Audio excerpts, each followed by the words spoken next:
So these verses continue to be misused by many to teach that women should remain silent in the church. And by silent, they mean totally silent.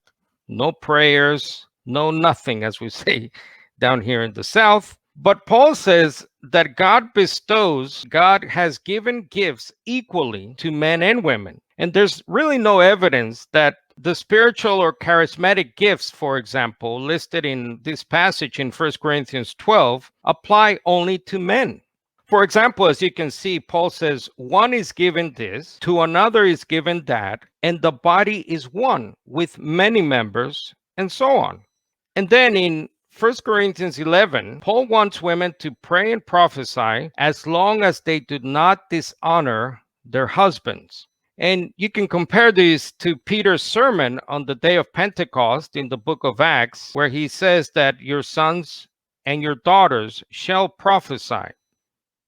Paul defines prophecy as someone who speaks to people for their upbuilding and encouragement and consolation. So the word prophecy does not only have the meaning of predictive prophecy, that is, predicting future events. In other words, Paul cannot be contradicting himself by placing a supposed permanent ban on women speaking in church. Nor is Paul saying, I think, that this teaching or speaking from women applies only to speaking or teaching children. For example, Titus 2, Paul commands older women to teach and train younger women. In Philippians 4, Paul names women who he says have struggled together in the gospel ministry, along with me and Clement and my other co-workers. And also in Acts 18, Luke says that Priscilla taught a man called Apollos. So from this context, that the meaning or the warning that Paul gives in 1 Corinthians 14 has to do with some women questioning other prophets in an argumentative or unchristian way. That could be possibly what Paul is talking about. For example, the noted scholar F.F. Bruce, the prohibition expressed in 1 Corinthians 14 refers to the asking of questions which imply a judgment on prophetic utterances.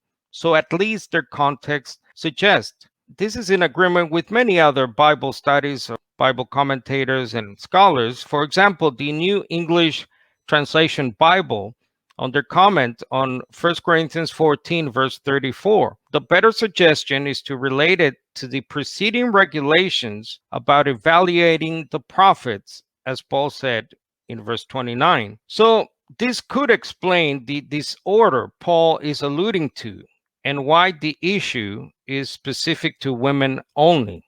Now let's look at this passage in 1 Timothy 2. I think what's always ignored or missed, perhaps due to the uninspired chapter breaks, is the fact that Paul, this section of scripture, goes on to explain what he means by not allowing a woman to oversee a man. For example, in 1 Timothy 3, Paul goes on to limit the office of an overseer, also known as a pastor or an elder or a presbyter, to males only by the phrase the husband of one wife, which literally in the Greek means a one-woman man. By the way, Paul's presupposition that a man is to be faithfully married does not, of course, exclude a single Christian man as being disqualified from this position. Paul himself, we believe, was probably single, and elsewhere, Paul even recognized celibacy as perfectly suitable for ministry.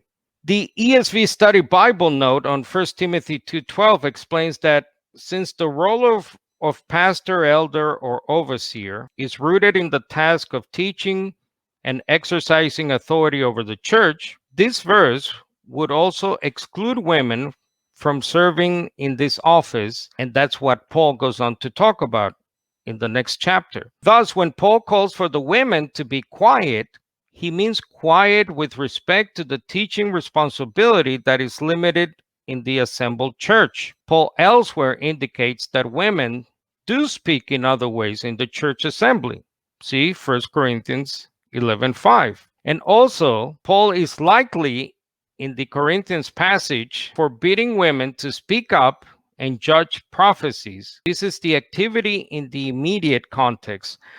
The Net Bible again adds that the phrase remain quiet in reference to women is used in Greek literature either of absolute silence or of a quiet demeanor. For example, if you look back to 2 Thessalonians 3:12, Paul uses the same Greek word to urge some in the church, men and women, to do their work quietly. Hence, my paraphrase of this difficult verse: the woman is not to oversee the church by taking on the teaching and authority of the male elder, but instead she should maintain a quiet demeanor. And then finally, in 1 Timothy 2:13 and 14, Paul has already given a twofold biblical reason for this prohibition he has placed on females. By one, appealing to the order of the original Genesis creation, Adam was formed first, then Eve. In other words, this is not a social or cultural argument Paul is making, but from creation itself. Secondly, he notes the total deception of Eve, and Adam was not deceived, but the woman, because she was completely deceived, fell into sin. By the way, I'm using Sir Anthony Buzzard's One God, the Father translation here, / paraphrase. In summary, I don't think those passages, 1 Corinthians 14, 1 Timothy 2, do away with the fact that elsewhere Paul says, teach and admonish each other with all the wisdom that he gives. As I was doing this study once again, I noticed the other day that we have addressed this issue and similar issues at least half a dozen times over the years. So for any future reference and or questions, I would ask you to please do a search of our homepage or a search of our YouTube channel. And just quickly here, if you scroll down at the bottom, you see there's search. You can just type in any word related to this topic: women, elders, pastor teaching, etc. And it should take you to any of those articles. As you can see, we have a YouTube channel, youtube.com/focus on the kingdom. If you click there, it will take you to our channel. And again, on the right here, if you can see it, pointer, you see that little magnifying glass. So you can just, again, once again, just type in women or elders, and I'll give you an example. Women.